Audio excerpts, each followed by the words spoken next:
Hi lads, it's Danny here today, bringing you a lovely video. So today we're going to look at the additive trig identity for the tan function. So why is this equal to this? Let's get right into it. So this one's a bit easier to do because you are not going to need the triangle whatsoever for this one, right? But we're going to need to rewrite this in a more familiar format. So we can write tan a plus b as sine a plus b divided by cos a plus b.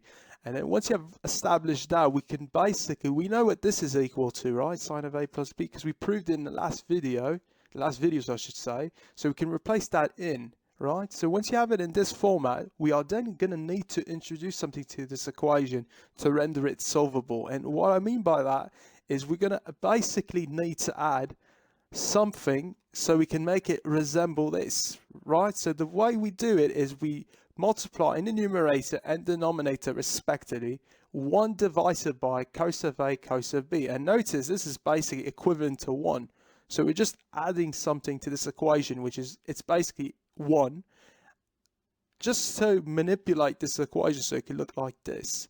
And so you're going to basically multiply this into all these terms in the numerator and denominator. So start with the numerator, very straightforward.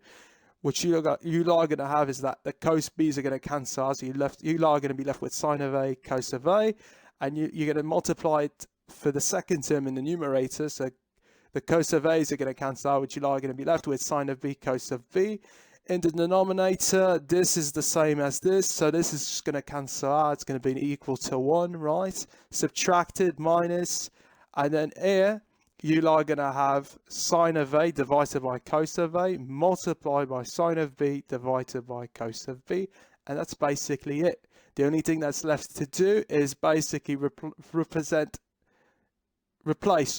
sine divided by cos as tan, right? So that's one of the other trig identities you need to apply, right? So you're going to do that for each of these terms, and you are going to have the equation that you want, and this is why it's equal to this basically. So if you enjoyed this video, please drop a like and subscribe, and I'll see you later.